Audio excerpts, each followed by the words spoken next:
ao longo desta terça-feira, ouvindo sempre a opinião de grandes especialistas. A gente recebe agora o André Sanson, que é gestor da TM3 Capital, chegando aqui na nossa programação. André, seja sempre muito bem-vindo. Olá, bom dia, é um prazer sempre conversar com vocês. Obrigada, prazer é nosso. André, queria falar um pouco são vários assuntos, mas começando aqui um pouquinho de Petrobras, empresa inclusive que divulgou o resultado, também veio em linha ali com o esperado, mas as questões, acho que, né, que tem trazido ainda, acho que muito peso, principalmente as questões de governança aí da empresa, né? A gente até falou mais cedo sobre essa expectativa da retomada de investimentos em Abreu e Lima. Eu queria entender um pouco mais, né, da sua visão sobre essas questões que têm pressionado bastante as expectativas do investidor. Como que você vê, né, toda essa parte de governança da Petrobras, os números de atenção, são mais de atenção ali em relação a estes resultados, ou mais essa questão de governança que deve estar fazendo aí muita pressão para o ativo? Ótimo. Eu acho que, assim, realmente a governança é o principal ponto a se ficar de olho, você tá 100% correta. Tá já acontecendo algum tipo de interferência, a gente já está vendo a questão dos derivados, né, gasolina e diesel, principalmente, rodando bem abaixo da paridade internacional.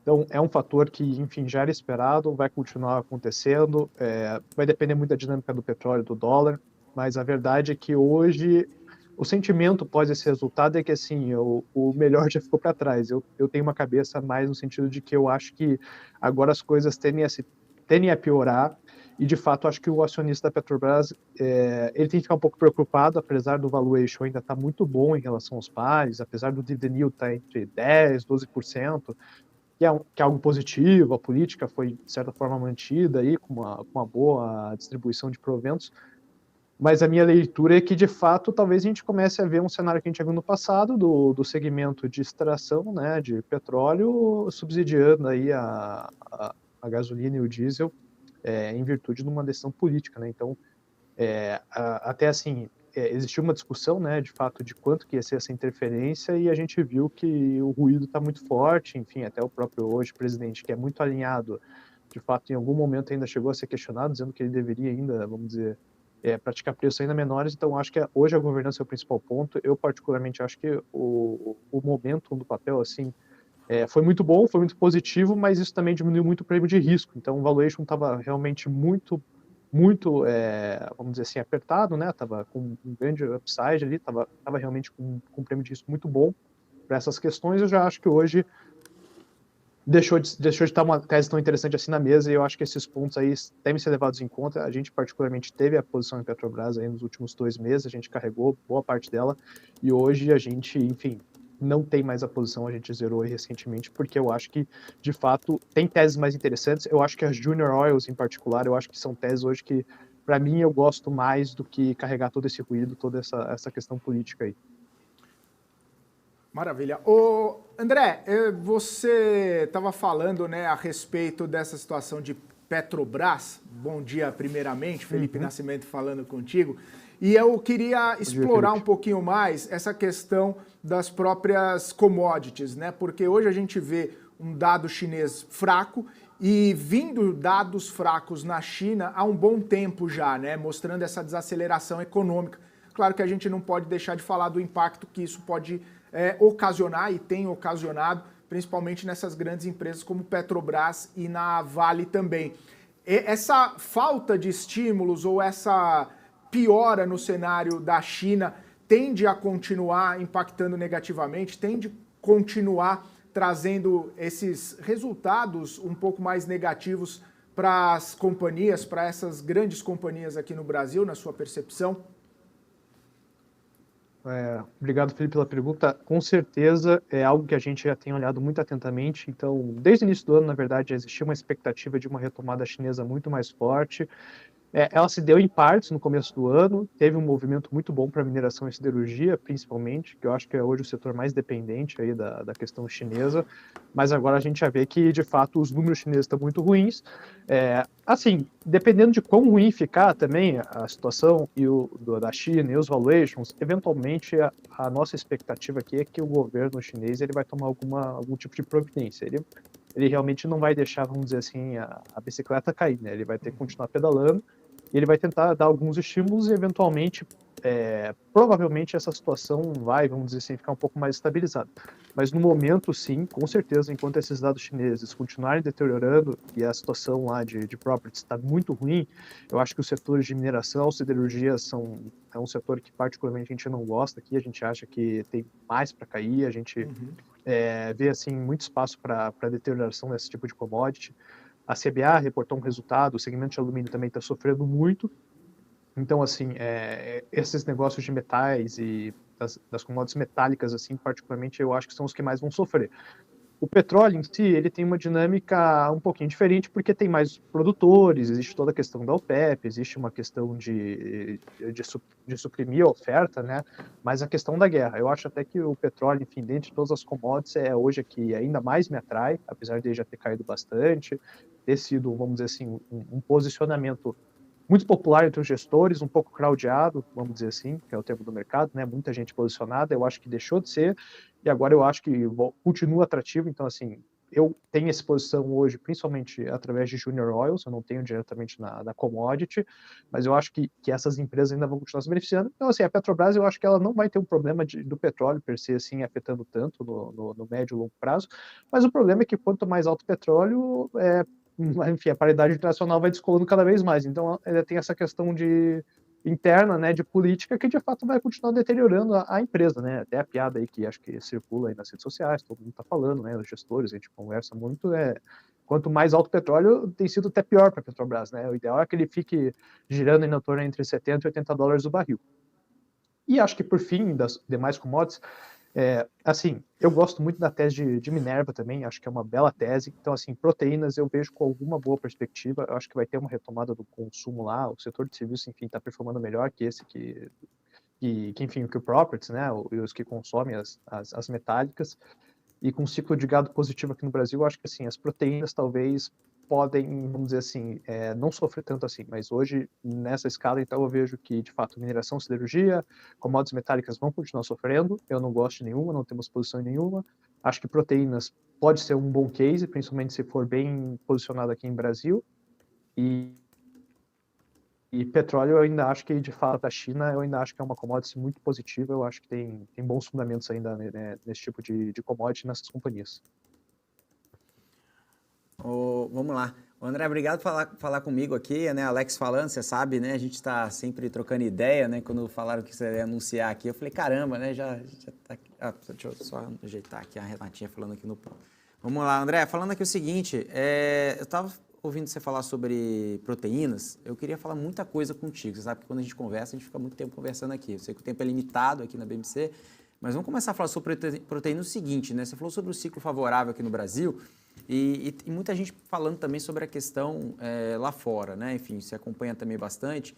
Como que você observa um investidor? Claro que o ciclo atual, curto prazo, eu também concordo contigo, Minerva, mas olhando à frente, já pelo desconto, será que já está totalmente precificado? Né? Quando a gente olha por Tyson, JBS lá fora, e esse movimento também, né, da JBS listar lá fora, isso pode gerar valor? Ou seja, para o investidor que está olhando mais à frente, pegando os valuations atuais, JBS pode ser um patamar interessante, não olhando já o curto prazo, que talvez Minerva fique um pouco mais óbvio, né, como a talk pick dos analistas. Queria trazer essa provocação mais à frente. Fala, Alex. Sempre um prazerzaço falar contigo. Enfim, trocamos aí muita ideia e de volta aqui é muito bom conversar contigo. Sim. Acho que sim, Alex. Eu, basicamente, no início do ano, estava muito pessimista com o Marfrig e JBS, justamente pelo ciclo nos Estados Unidos está muito ruim. E assim, Alex, é difícil falar. Eu acho que o valuation hoje já está botando muito desse desconto.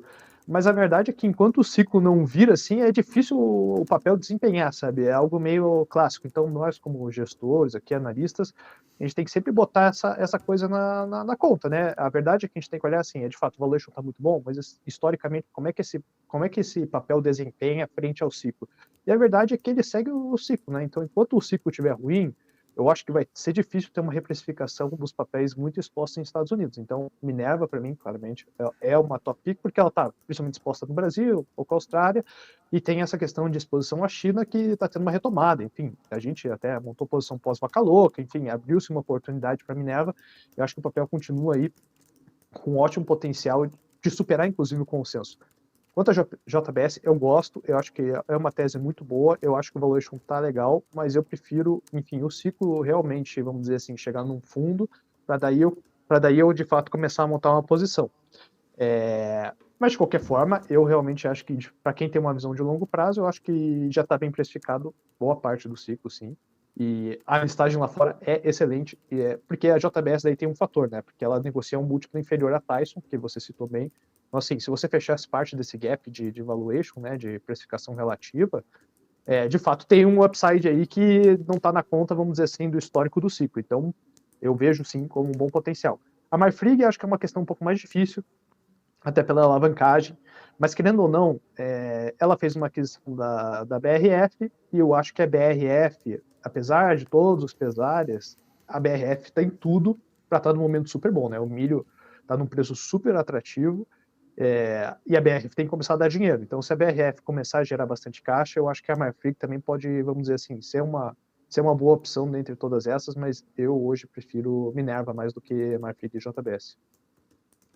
Bom, André, e falando aqui de home builders, né? Eu sei que você acompanha bastante Moura, né? Moura do B, eu também gosto bastante. Não só Moura, mas outros papéis. Mas eu queria falar uma provocação de Moura, porque é um papel que o mercado não acompanha tanto, né? Mais uma small cap nesse sentido. E é uma companhia que o mercado ele tem uma provocação que eu vou jogar para você, que é a questão de prêmio, né? Sobre o book value. Ou seja, será que esse papel possa fazer sentido, né? Ou seja, muita gente fala, a Cyrela pode valer 1,5 ali, ou até mais do que isso, olhando à frente, uma perspectiva, né, o preço valor patrimonial, mas Moura também pela qualidade, ou seja, porque lá atrás o mercado falava, estava tradando 0,5, 0,6, agora está tradando 0,8, agora vai tradar 1, né? O prêmio é justificado pela qualidade da companhia, vis-a-vis os pares, na sua opinião, tem mais espaço? A gente está falando que se vai ter mais prêmio, vai ter mais upside, né? Mesmo depois das últimas altas, né, que foram muito fortes, né? Exato. Eu acho que ela ainda negocia um desconto que não é justificado em relação aos pares. Ela deveria negociar acima de uma vez. Quer dizer, uma companhia que está entregando um ROI crescente, vai entregar um ROI acima de 15%. Acho que ela foge do principal ponto de home builder que tem que ser analisado, que é a concorrência. Então, assim, a hora que esse mercado esquentar, ela vai estar lançando o projeto quase que sozinha. Então, assim, num topo de ciclo, ela tem capacidade de entregar uma rentabilidade superior até os pares que estão listados em bolsa, porque todo mundo vai estar aqui competindo por São Paulo, pelos maiores terrenos, vão começar a pagar mais. Eu acho que ela vai conseguir assim surfar uma onda quase que exclusivamente sozinha. Hoje eu acho que ela negocia um desconto do book value em virtude da liquidez, né? Isso é óbvio, né, Alex? Ela negocia 1 milhão e pouco ao dia, né? Então, assim, é baixo.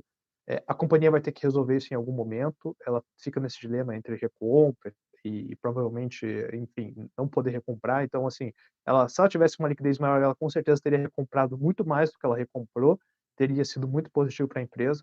Acho que vai ser uma tendência, eventualmente, assim, os controladores se desfazerem um pouco mais da sua posição, meio de um follow-on, assim, eventualmente, para aumentar a liquidez do papel, e eu acho que daí ela vai negociar um prêmio daí em relação ao book value. Eu acho que hoje, se ela negociasse a 1,1 vez, 1,2 vezes, estaria super justo, estaria um valuation justo, mas em topo de ciclo, claro, ela pode negociar mais do que isso, né? Vamos dizer assim. E acho que os juros agora cedendo é natural, as home builders elas vão começar a negociar com um prêmio bem acima do book value. Mas de volta, 15% de ROI aí esperado, vai entregar uma receita de mais de 1 bi, PSO super boa, os distratos baixos, abaixo de book, eu compro todo dia, né? Então a gente continua sendo uma posição nossa que a gente carrega bastante, e já deu mais de 100%, né, desde que a gente entrou no papel. Então, eu ainda acho que tem mais para andar, e tranquilamente mais de 50% a 60% para andar. Pô, André, muito bacana, porque realmente eu também compartilho da mesma ideia. E segundo semestre vai começar a focar mais, né? Ou seja, o POC vai começar, isso acelera o resultado, né? O mercado já começa a acordar um pouco mais em relação à qualidade. Até estava vendo o Bradesco, né? Você acompanha também o Bradesco como top pick, né? A própria Moura. Mas mudando aqui o setor aqui, né? Falando de outros setores aqui, o André, que você tem observado, estava falando, a Paula estava conversando contigo antes sobre Petrobras, eu queria falar um pouco sobre a questão de bancos, né? A gente acompanha, enfim, Itaú, né? Eu estava comentando antes sobre Itaú, né? Eu sempre falo, Itaú é Itaú, Bradesco é Bradesco, mas tem o BTG, né? BTG que é um banco que também tem reportado bons resultados, recordes, né? Um atrás do outro, né? Ou seja, na minha opinião, um banco de excelentíssima qualidade. Mas eu falando assim de preço, né? Será que realmente está no preço? Você acredita que tem ainda um desconto relativo para quem está olhando agora, nesse momento? Como que você enxerga em relação ao BTG? Porque até eu mesmo fico um pouco na dúvida, né? Ou seja, será que esse ritmo ainda pode continuar tudo mais constante nessa velocidade que o banco tem apresentado de crescimento e rentabilidade? Olha, excelente, Alex. Acho que, de fato, assim, não dá para dizer que o valuation é uma barganha extrema, mas aí é o que você está falando um pouco do Itaú, né? Assim, a qualidade supera, né? É uma cultura fora de série. Acho que é um banco que está, assim, expandindo para as mais diversas áreas. O negócio de crédito dele está começando a ganhar muita atração. A gente está vendo aí no mercado de investimentos, né? Todo mundo acompanha, assim, como o BTG tem nadado quase que de braçada na minha concepção aqui. A gente está vendo ele fazer um trabalho espetacular. Então, assim, existe um critério qualitativo que é muito forte, assim, e o BTG, isso eu aprendi ao longo do tempo, assim, de fato eu já tive minhas restrições ao valuation, daí depois a gente conseguiu montar uma posição com o valuation parecia um pouco mais atrativo, mas é um cara que eu quero estar junto, é um cara que eu quero ser sócio, porque nesse ciclo eu tenho, assim, uma boa, vamos dizer assim, perspectiva, e eu acho que ele vai surpreender, eu acho que ele vai continuar surpreendendo, e daí eu acho que esse valuation, enfim, ele vai se mostrar muito atrativo ainda. Então, o BTG, de fato, ele não é tão comparável aos grandes bancos, porque ele tem dinâmicas próprias. Na verdade, assim, ele até negocia quase como uma empresa doméstica, né? Então, ele tem muito mais sensibilidade, muito mais volatilidade. A tendência é que ele, na verdade, né, não tem uma correlação tão grande assim com os grandes bancos, e talvez daqui a alguns anos ele até comece a ter, mas hoje eu vejo que para esse cenário de queda de juros aí, financial deepening, eu acho que vai retomar. Eu quero estar com esses caras porque eles historicamente entregam e eu acho que eles vão continuar entregando como eles têm feito. André, interessante leitura de BTG, né? E a gente sempre fica tentando colocar umas caixinhas, né? E tentando fazer algumas comparações, porque a XP acabou, né, vindo bastante forte, principalmente com aquela aquisição de Itaú e enfim, né, toda essa situação envolvendo a XP, mas recentemente saiu até uma notícia no cenário internacional sobre alguns questionamentos em relação ao modelo de negócio, em relação até mesmo aos desafios do futuro da XP, e você trazendo essa perspectiva, né, de um negócio forte, robusto de BTG, eu queria entender, né, esses pares, né, o que se assemelham, o que se diferenciam e por que dessa preferência em BTG, se você olha para a XP de alguma outra forma que acaba sendo não muito igual, assim, qual que seria as principais diferenças de teses para que haja uma preferência ou, de repente, para essa sua preferência por BTG? Ótimo. Eu acompanho sim XP, mas é mais superficialmente no sentido assim, a gente olha como é que está desempenhando, porque a preferência se dá pelo BTG. Tem muito da questão qualitativa e da pesquisa de campo, sabe? Então, quando você chega e conversa com pessoas que já tiveram contato com ambas as empresas, todo mundo relata, assim, como que o BTG, de fato, ele está mais munido de uma equipe bem sênior, assim, né? Acho que isso é um diferencial grande, assim. O BTG tem um time que entende muito de mercado, que já está há muito tempo na estrada e que está fazendo acontecer. Acho que tem uma cultura mais forte e, de fato, é mais difícil tirar a gente do BTG. Eu estou vendo muito esses pontos, assim. A XP acho que é uma ótima empresa, assim, de fato, tem um poder de distribuição considerável, mas fez um modelo, era muito pautado aí, todo mundo viu na questão dos escritórios, de agentes autônomos, e, de fato, agora vai ter uma mudança grande. Estamos tendo mudanças radicais cada vez mais. O BTG se adiantou nesse movimento, e só o fato de fazer grandes parcerias, transformar esses caras em corretoras, transformar eles em sócios, eu acho que o BTG também já saiu à frente até no negócio aí de assessoria e de distribuição, né? Então, e no negócio de crédito também, o BTG eu vejo que está muito à frente.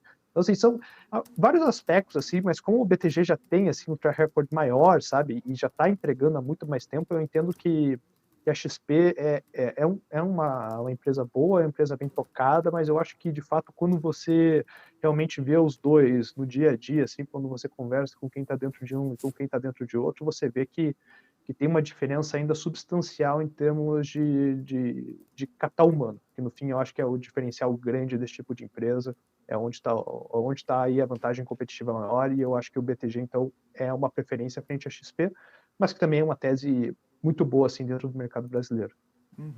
Ótima análise, viu, André? Muito boa mesmo. mesmo aqui trazendo pontos importantes. Eu queria aproveitar, já que a gente falou um pouco aqui, está falando um pouco mais também deste setor, e eu queria entrar um pouco de setor de banco em si, porque hoje a gente viu duas notícias muito importantes e eu queria entender também um pouco da sua visão. Ações dos bancos italianos, né, enfrentando ali quedas significativas depois da taxação surpresa ali daquele tributo, daquele imposto de 40% sobre lucros excedentes dos credores, e a gente também teve a notícia da Moody's rebaixando ali alguns bancos nos Estados Unidos. Eu queria entender um pouco mais da sua visão, se isso, de alguma forma, né, pode acabar atingindo até o apetite dos investidores de bancos aqui do Brasil, se isso, de alguma forma, também traz um pouco mais de receio para este setor.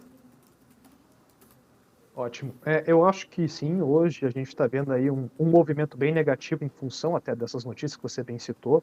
Então, assim, a Moody's rebaixou os bancos regionais e botou os grandes bancos ainda em observação. Isso foi bastante ruim. Acho que em questão de fluxo, assim, é natural. Tem uma correlação, vamos dizer assim, na Europa, então está todo mundo sofrendo. Lá, a expectativa é que essa alíquota, que já, salvo engano, já existe na Hungria, acho que já existe na Espanha, talvez avance para outros países, né? Aqui no Brasil, eu diria até que não tem esse risco, porque aqui os bancos já pagam bastante.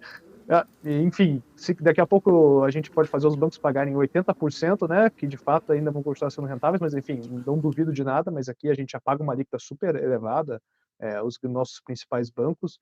Então, eu entendo que de fato tudo isso em termos de mercado, né, como existe uma correlação, como existe uma questão de fluxo, impacta negativamente a visão dos investidores para o setor financeiro, mas eu entendo que o nosso setor é muito sólido, ele já tem com regras próprias e eu acho que ele não corre esses riscos que aconteceram. Então, assim, eu não acho que ele corre risco de aumento de alíquota, e não acho que ele corre risco no momento também de qualquer tipo de rebaixamento. Na verdade, mesmo com a inadimplência mais elevada do Bradesco, do Santander e tal, as carteiras não estão no melhor que já tiveram. Eu entendo que ainda a qualidade de crédito desses bancos é muito, muito sólida e assim, o risco é baixíssimo. Então, é mais uma questão de fluxo e não acho que fundamento não tem grande impacto, não. Inclusive, né, eu queria até entender um pouquinho mais, se você, falando ainda de bancos, né, se você acredita que a rentabilidade do Bradesco, ROI aí de 11%, pode continuar aí justamente pressionar, trazer, né, um pouco mais de pressão nas projeções futuras após o corte do guidance. Como que a gente pode observar, na verdade, essa virada de chave sobre estes resultados? Eu entendo que assim, o Bradesco, de fato, foi um pequeno aumento do ROI, acho que isso decepcionou, né? Esse crescimento marginal aí ficou bem abaixo do que talvez o mercado esperasse, que é uma elevação desse ROI de forma um pouco mais acentuada, um pouco mais rápida, voltando para os seus 15%, 16%, que já seria muito mais atrativo. A questão da PDD também, acho que se elevou um pouco, então mostra que ainda a gente está sofrendo um pouco com essa safra de crédito que o Bradesco deu. Mas eu ainda acho que o Bradesco, assim, o pior realmente já passou. No último resultado já tinha um pouco desse sentimento, agora acho que um pouco mais. Os indicadores de inadimplência começaram a se estabilizar. O banco está negociando abaixo de uma vez o book aí para o final do ano. Então, um dos principais pontos que o Bradesco sofreu muito foi a questão da carteira, né, de títulos marcados a mercado, né? Então, o Bradesco tinha muitos títulos marcados a mercado, a taxa de juros subiu, naturalmente, você tem uma reprecificação desses títulos para baixo, e daí ele teve um prejuízo muito grande na gestão do ALM, né, dos ativos e passivos, que agora, já nesse resultado, já vem muito melhor, mais um resultado de tesouraria, e eu acho que com os juros caindo, isso aí vai acelerar ainda mais, e o resultado do Bradesco tende, digamos assim, a voltar também de uma forma relativamente mais elevada.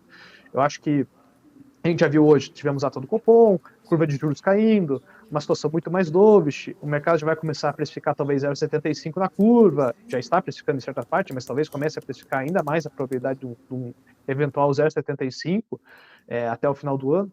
Então, assim, eu entendo que com essa questão da gestão dos títulos aí da carteira do Bradesco, mais a questão que é essa nova safra, que foi muito mais conservadora, eu acho que realmente o Bradesco, ano que vem, no segundo semestre aí deve estar precificando aí um ROI de volta, próximo aos seus 15, 16, isso aí não é necessariamente a visão do consenso, mas eu acho que de fato o Bradesco tem potencial para voltar, é só entender se o valuation realmente está atrativo, e eu acho que de fato tem pouco a se perder no Bradesco, então eu entendo que é uma boa tese hoje para estar posicionado, apesar de concordar com o meu amigo Alex que Itaú é Itaú e ainda acho que talvez eu prefiro ter Itaú do que Bradesco, mesmo o Bradesco tendo um pouco a se perder. Exatamente, André. Aquele conceito de margem de segurança, né? Quanto que o Bradesco tem a cair, quanto tem a subir, se realmente entregar um ROI interessante, né? Bom, vamos falar de outro assunto interessante também, que acho que é a discussão dos grupos do mercado financeiro com o qual você está incluído, claro, todos nós aqui, a gente fica sempre discutindo, que é a questão de desconto de Vamos com o Simpar, né? Depois do resultado de Simpar, que ao meu ver, claro, né, o estado financeiro, o mercado ficou um pouco dividido, mas o operacional a gente sabe que desde então a companhia vem mostrando bons resultados. Né? Claro que esse cenário de juros mais altos prejudica, enfim, etc. Mas esse gap, né, ou seja, muita gente pega aquele gráfico, né, de gap aqui entre um e outro. Justifica, você também está nesse call também de Vamos em relação à holding, enfim, como que você enxerga esse diferencial que o mercado inteiro está comentando sobre isso? Também é bem crowded, né, esse trade, né? Bastante. Eu gosto muito de ambas. Eu acho que Simpar sempre vai ter uma questão de desconto em função de ser uma hold, né? É natural, né, Alex? Sim, a gente vê em todas as holds natural. aí, Cosan, vai ter algum tipo de desconto. A questão de Simpar é que naturalmente você está exposto em mais negócios, né? JCL, Movida e tal, e você tem que entender o que você gosta mais. Eu, particularmente, gosto muito de Vamos, eu acho que é uma tese revolucionária em termos do mercado de locação. Eu vejo, assim, obviamente não é a mesma coisa, tá longe de ser, mas eu vejo similaridades com o crescimento da Localiza lá atrás, né, que tomou de lote o mercado de locação de veículos de automóveis, né. Então, assim, a questão é realmente fazer um bom gerenciamento do endividamento. Essa é uma questão do grupo aí, né. Naturalmente, eles gostam de rodar com uma alavancagem acima de 3 vezes, isso assusta muita gente, mas acho que na questão da Vamos, como ela está tentando construir um mercado e está realmente querendo sair na frente para criar uma vantagem competitiva, eu vejo que, de fato, aí a companhia está desempenhando super bem. O resultado até foi um pouco abaixo da expectativa na questão da Vamos, mas, poxa, uma empresa que negocia, sei lá, 7 vezes a EBITDA, 7 vezes e pouco aí, a nossa projeção para o final do ano, mas com EBITDA que cresceu aí 70% aí nesse trimestre quanto ao trimestre do ano passado, eu acho que é uma tese de crescimento que, para a queda dos juros, né, e que você bem citou, são companhias que têm muita despesa financeira em virtude da alavancagem. Eu acho que são duas empresas que, de fato, qualquer uma que você se posicionar, você vai estar bem exposto. Eu acho que a Simpar vale super a pena em virtude do desconto da holding. Eu gosto de JCL, eu até acho o Movida um bom case, mas de fato não é o meu preferido, eu prefiro realmente Localiza ainda, mas eu acho que Vamos ali, dentro de todos os negócios, é o que eu mais gosto da Simpar. Muito bom. Sanzão, falando aqui só rapidinho, só para a gente terminar a questão da calendário de balanços, né? Você está enxergando aí essa 3R agora que vai divulgar hoje, né? Nós vimos a Prio, né? Prio é Prio também, né? Mas a 3R o mercado colocava um pouco de dúvida, até mesmo na questão de precificação. 3R, você acredita que o mercado possa começar a entender? Porque depois daquele follow-on, o mercado esperava que poderia ter um esqueleto no armário, né? Enfim, algo que não veio no último resultado. Enfim, o que você espera em relação à perspectiva para esse TRI agora? Olha, a minha perspectiva é muito boa só pelo fato que vai ser o primeiro resultado com o Potiguar Exatamente. mostrando ali dentro do balanço, né? Eu acho que isso, né, Alex, é fundamental para todo mundo ver assim, não, é de verdade. Não é mais uma empresa de PowerPoint, que é o que era até pouco tempo atrás. Qualquer momento a gente estava com medo de que, de fato, caísse fora. Chegou até o ruído da Petrobras, né, de parar os desinvestimentos. Tudo isso, infelizmente, não aconteceu. A empresa conseguiu fechar aí a negociação, fechar aí o acordo, e agora a gente vai ter o primeiro resultado com o Potiguar dentro do balanço.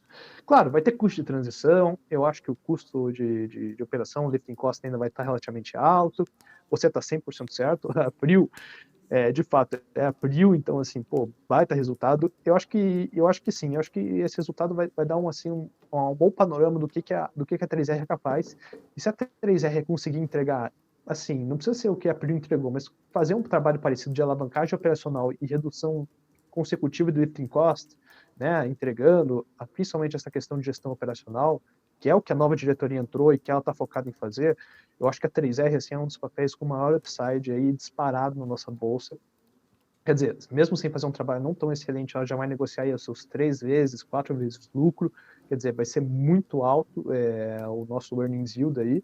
E, de fato, se ela tiver o mínimo de excelência operacional parecido com o que a Prio fez, é uma tese para, eu acredito que para repetir os retornos que a gente conseguiu viver aí em PetroRio, justamente porque foi uma tese que conseguiu aí entregar cada vez mais excelência e justamente acho que esse é o principal ponto. Então, eu boto muita fé que 3R é uma excelente tese e que o resultado, enfim, talvez ele até decepcione um pouco, a verdade é essa, eu estou um pouco aberto a isso, mas eu acho que assim, só o fato de você acabar com esse medo vai ser essencial aí para a tese começar a ser reprecificada.